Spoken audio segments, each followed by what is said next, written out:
নমস্কার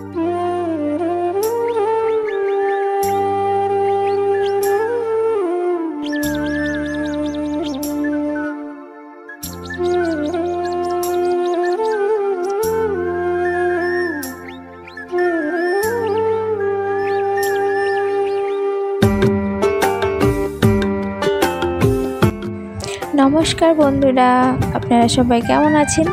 আশা করছি খুব ভালো আছেন ও সুস্থ আছেন।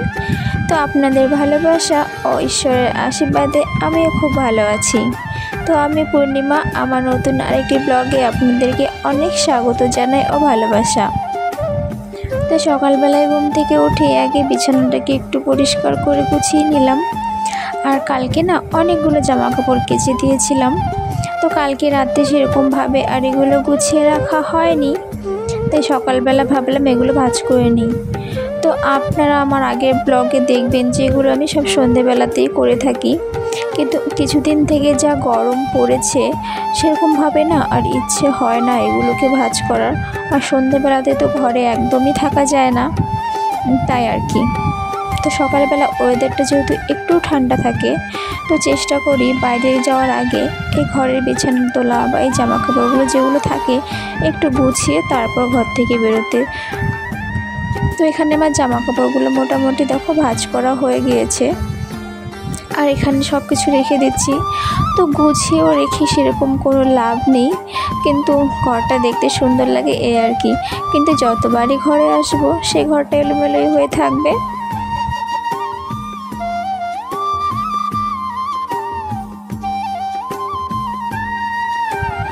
তো কালকে বিছানার চাদরটা একটু চেঞ্জ করে নিয়েছি, তারপর এটা একটু কেচে দিয়েছিলাম। কিছুদিন থেকে এটা পাতা ছিল তাই আর কি। আর আমি না চেষ্টা করি সপ্তাহে অন্তত 2 দিন এই বেড কভারগুলো একটু চেঞ্জ করে, মানে অন্য একটু পাতার, তাহলে ঘরটাকে না একটু অন্যরকম লাগে, মানে একঘেয়েমি যে ব্যাপারটা থাকে সেটা আর থাকে না, সেই আর কি। তো এখানে আমি যতবারই ঘরে আসি এই বোতলগুলোকে যতবারই আমি গুছিয়ে রাখবো না কেন সে আবার এলোমেলোই হয়ে থাকবে। আর আজকে না আমাকে ঘরটা ঝাড় দিতে হয়নি। যখন আমি ঘরটা একটু পরিষ্কার করে গুছাচ্ছিলাম তখন মা ঘরটা ঝাড় দিয়ে নিয়েছে, তাই আর কি বাইরে এসে উঠোনটা একটু ঝাড় দিয়ে নিচ্ছি ভালো করে। আর ওই দেখো দূরে দেখা যাচ্ছে আমাদের চা বাগানে জল দিচ্ছে। কিছুদিন থেকে বৃষ্টি হচ্ছে না, বৃষ্টির অপেক্ষায় থাকতে থাকতে গাছগুলো একদম শুকিয়ে যাচ্ছে। তারপর উঠোনটা ঝাড় দেওয়া আমার হয়ে গিয়েছিল। আর দেখো আমি এখানে চলে এসেছি আমাদের বাড়ির যে পেছন সাইডটা আছে এখানটাতে আমাদের গরু যেগুলো হয়, গরু বাছুর, সেগুলোকে বিকেলবেলা এখানটাতে বেঁধে রাখা হয়, তাই জায়গাটা ওরকম দেখতে লাগছে। আর তারপর আমি যেহেতু উঠোনটাকে একটু গোবর দিয়ে নেব, আজকে শনিবার, তাই তো ভাবলাম তার আগে গাছগুলোতেও না একটু জল দিয়ে দিই। কেন বলো তো, কিছুদিন না গাছগুলোতে জল দিতে হয়নি, যেহেতু একটু বৃষ্টি হয়েছিল সেই জন্য আর কি। তারপর আবার কিছুদিন থেকে বৃষ্টি হচ্ছে না, আর গাছগুলো ভাবলাম একদম শুকিয়ে যাওয়ার আগে ভালো করে একটু জল দিয়ে নিই, তাহলে কি জলের পরিমাণটা একটু কম লাগবে আর আমার গাছগুলো ভালো থাকবে, সেই আর কি। আর ফুল গাছগুলো না জল দিলে ফুলগুলো অনেকটা বড় বড় হয় আর খুব ভালোও লাগে। আর এখানটাতে আমার একটা আছে বেলি ফুল গাছ, দেখো কত সুন্দর একটা ফুল হয়েছে। আর আমাদের বাড়ির মেন যে গাছটার সব থেকে প্রয়োজন হয়, মানে সব থেকে যে ফুলটার প্রয়োজন হয়, এই যে পঞ্চজবা ফুল গাছটা, এটার অবদান কিন্তু আমাদের অনেকটা, কারণ ওই গাছের ফুল না হলে আমাদের পুজো দেওয়াই হয় না, সেই আর কি। আর দেখো আজকে না ঘুম থেকে উঠতে একটু লেট হয়ে গিয়েছিল, তাই উঠোনটা লিখতেও না অনেকটা বেলা হয়ে গেছে দেখো। আর রৌদ্র যেহেতু একদম মাথার উপরে চলে এসেছে, তো ভীষণ গরম লাগছিল, ও তার আর দেখাও যাচ্ছে না ভালো করে। তারপরেও দেখো হয়ে গেছে আমার উঠোনটা লেপা ওখানটাতে। তো তারপর আমি ঘরটাকে একটু মুছে নেব, যেহেতু আজকে শনিবার সেই জন্য আর কি। আর তোমরা কি একটা জিনিস খেয়াল করেছো, আমার ঘরটাকে, মানে আমার বিছানা সব কিছু একটু অন্যরকম লাগছে না? তো কে কে বুঝতে পেরেছো একটু কমেন্ট করে বলবে, ঠিক আছে? তো আমার এখানে এই রুমটা মোছা হয়ে গিয়েছিল, তারপর চলে এসেছে এই যে মা বাবার রুমটাতে, মানে এই ঘরটাতে আমার শাশুড়ি এবং শ্বশুর থাকে, তো এই ঘরটাকে একটু ভালো করে মুছে নেব। আর আমি যখনই কোনো কাজ করি আমার বাবাটা এইভাবে আমার কিছু কিছু করে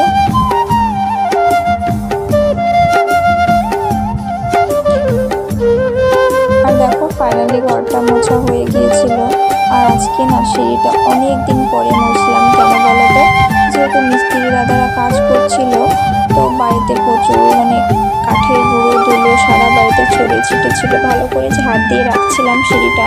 তো ভাবলাম যখন কাজটা একদম শেষ হয়ে যাবে তখনই মুছে নেব।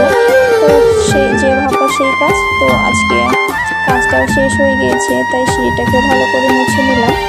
তো ওখানে আমার ঘরটা মোছার পরে আমি দেখো চানটাও করে নিয়েছি, আর সাথে সাথে কিছু জামা কাপড় ছিল সেগুলোও ধুয়ে নিয়েছি। আর আজকে না এই কাঁথা দুটোও ধুয়ে দিয়েছি।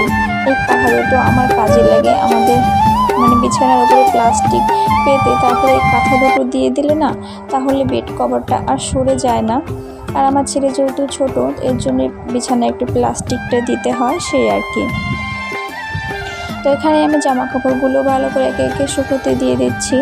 আর দেখো আজকে এতটা রৌদ্র উঠেছিল, মানে থাকাও যাচ্ছিল না, আর মাঝে একটু হাওয়াও দিচ্ছিল, তাই কি আর স্বস্তির নিঃশ্বাসটা একটু নেওয়া যাচ্ছিল। তো আমি ক্লিপগুলো ভালো করে লাগিয়ে দিলাম, কেন বলো তো, নয়তো আবার উড়ে টুড়ে চলে যাবে কোথাও। তো তারপর পুজো দিতে চলে এসেছি।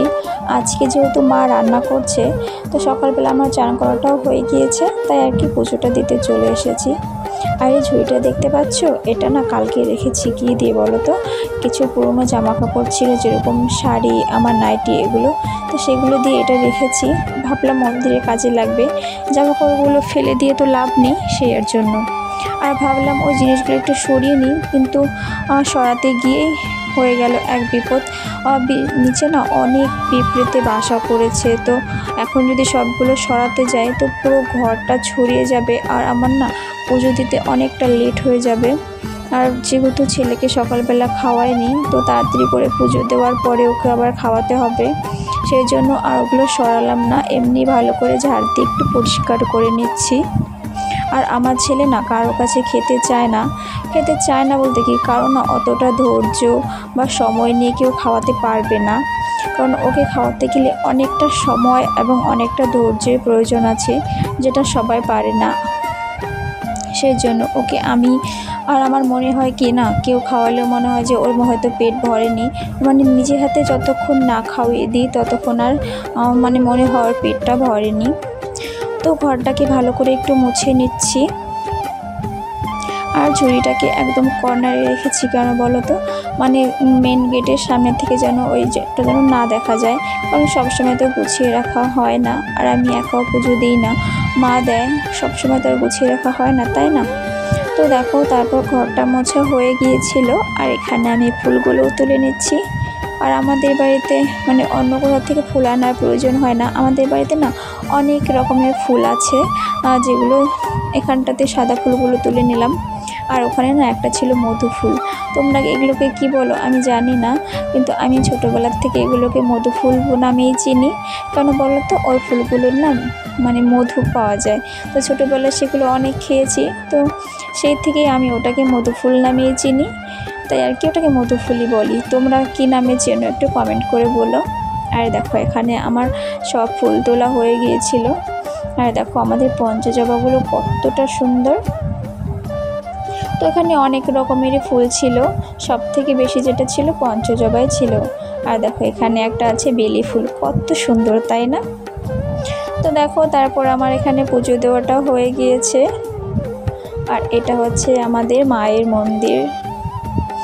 তো পাশে দেখো এখানে রাধা গোবিন্দ, মানে সব রকমের আর কি ঠাকুর আছে, ওখানটাতেও পুজো দিয়ে দিয়েছি। তো বন্ধুরা, আজকের আমার ভিডিওটি আপনাদের কেমন লাগলো অবশ্যই কমেন্ট করে বলবেন, ভালো লাগলে একটি লাইক করে দেবেন, আর যদি চ্যানেলটিতে নতুন হয়ে থাকেন তো প্লিজ সাবস্ক্রাইব করে আমার একটু পাশে থাকবেন, একটু সাপোর্ট করবেন, একটু ভালোবাসা দিবেন। তো আজকে এই ভিডিওটা এখানেই শেষ করছি। ভালো থেকো সবাই, সুস্থ থেকো।